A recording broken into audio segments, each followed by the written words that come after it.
Sin Tom Maie, ich sinn 42 Jahre alt und ich bin Zahndoktor an der Stadt Lützburg.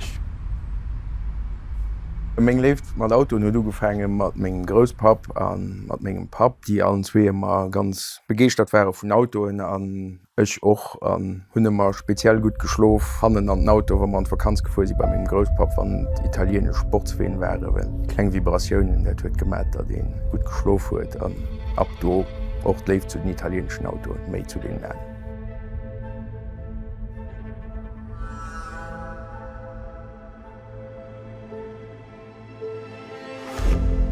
Ech hunn den Auto kaaf, well ich no eng 12-Zylinder Ferrari Gesicht hunn, speziell en grossen Féiersitzer an den Auto do ëmmer speziell Flott von hunn ënner all den nänere Wellen net unbedingt ausgesäit wie eng Ferrari an well mein Pap der hat an dodurch wolltech eng Hufir an Platz.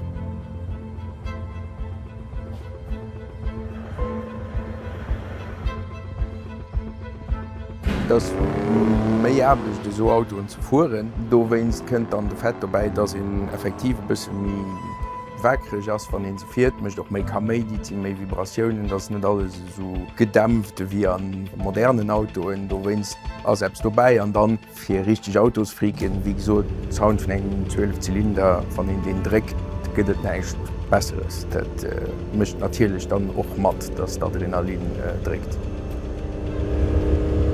Bei mir Design am beste gefällt ass eben, dat den ernstnecht ass wie all die Äner, obwohl kleng Detailer dran dieselvig sinn wie an Viergänger Ferrarien a Ferrarien, die do no kommen sinn. An de Fäd einfach schüst wie den Fioravanti, den den Auto geteechen huet, gesot huet, dat es soll der besinn, mat dem e kenint ofes zu Mailand an Skala fuhren, oni opzefallen, mit das Leute Ävergefe gesinn, dat es de schnellen sportlichen Auto wär an das Apps geteechen hat wie en italiensche Kostüm den. Just geef Uleiien und der Mechanik.